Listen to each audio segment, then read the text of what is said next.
শেষবেলার জোরদার প্রস্তুতি চলছে মায়াপুর ইসকনের রথে। জোরদার শেষ বেলার প্রস্তুতি চলছে মায়াপুর ইসকনের রথে। মাঝে মাত্র আর কয়েকটি দিন, তারপরেই মহা সাড়ম্বরে পালিত হচ্ছে মায়াপুর ইসকন পরিচালিত রথযাত্রা উৎসব। আর এই রথযাত্রা উৎসব উপলক্ষে দেশ বিদেশের হাজার হাজার ভক্তের সমাগম ঘটতে চলেছে মায়াপুর ইসকনে।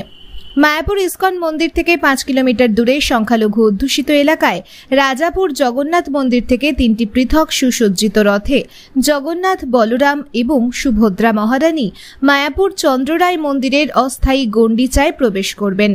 উল্টো রথ পর্যন্ত মায়াপুরের গণ্ডিচায় থাকার পর পুনরায় উল্টো রথের দিন মায়াপুর থেকে রাজাপুরের উদ্দেশ্যে রওনা দেবেন।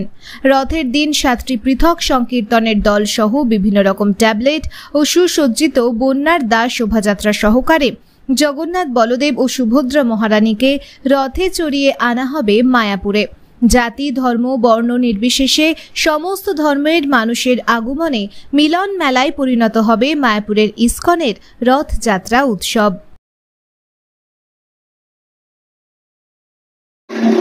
রথ কিভাবে কোথা থেকে যাবে? হরে কৃষ্ণ।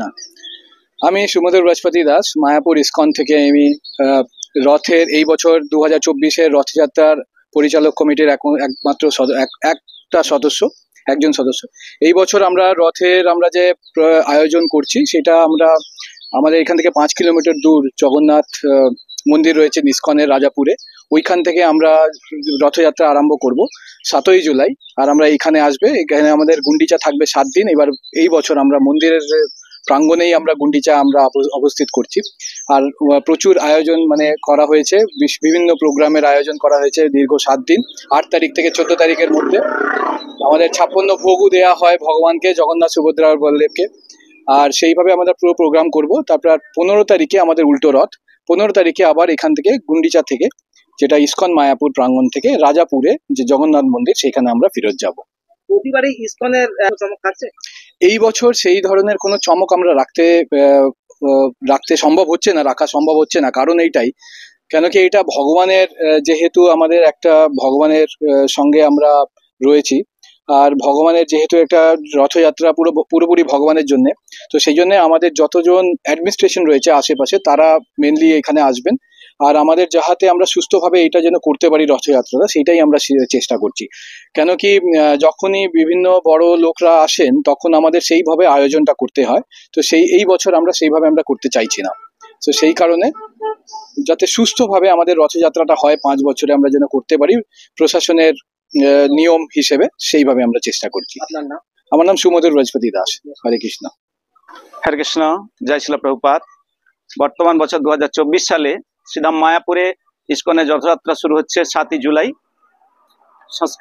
ভারতীয় সংস্কৃতি মেনে আমরা রথযাত্রা শুরু করব রাজাপুর থেকে। আমাদের ভগবান স্বয়ং রাজাপুরে অবস্থান করছেন এবং রাজাপুর থেকে শ্রীধাম মায়াপুরে শ্রী রাধা মাধব প্রাঙ্গণে গুন্ডিচা মন্দির অবস্থান করছেন। সেখানে আমাদের 7 দিন ব্যাপী, বাকি 7 দিন ব্যাপী ভগবান অবস্থান করবেন এবং আবার উল্টো রথ 7 দিনের পরে আবার একইভাবে আমাদের মায়াপুর থেকে রাজাপুরে যাবেন। তো বর্ণাঢ্য শোভাযাত্রা থাকছে সঙ্গে। 7টা দলে, মহাপ্রভু যেমন 7টা দলে 7 প্রহরিয়া দলে বিভক্ত হয়েছিলেন সংকীর্তন ভাবে, সেই একইভাবে এখানে 7টা দল থাকছে, সংকীর্তন দল। তারা সংকীর্তন করছে এবং এলাকার সমস্ত মানুষ, সমস্ত জনগণ এসে এই রথযাত্রায় যোগদান করতে পারবেন। রথে স্বয়ং ভগবানকে দীপ, ধূপ, প্রদীপ, শঙ্খজল, নানান উপাচার তারা প্রদান করতে পারবেন এবং সেই সঙ্গে সঙ্গে তারা ভোগ লাগাতে পারবেন। এবং সারা দিন ধরে 1টা থেকে 7টা পর্যন্ত এই রথ সমারোহ চলবে। তারা সবাই মিলে প্রসাদ, বিভিন্ন কর্নারে আমরা প্রসাদ পরিবেশন করব, বিভিন্ন জায়গা থেকে আমরা প্রসাদ দেব। তারা সবাই মিলে এই প্রসাদে অংশগ্রহণ করে তারা অহেতুকী অপ্রতিহতা ভক্তি লাভ করতে পারবে। তো আশা করছি আপনারা সমস্ত জনগণকে আমরা এই মাধ্যমে আমরা আবেদন করছি, আপনারা আসুন। সমস্ত সরকারি নিয়ম রীতি মেনে আমরা আজকে রথ প্রস্তুতি চলছে। ছিল জয়পতাকা, ছিল অভয় চরণারবিন্দ ভক্তিবেদান্ত স্বামী প্রভুপাদ, যিনি ইসকন প্রতিষ্ঠাতা আচার্য। তিনি প্রথমে কলকাতায় রথ প্রতিষ্ঠা করেছিলেন। রথের শুভযাত্রা সূচনা শুরু হয়ে গিয়েছে।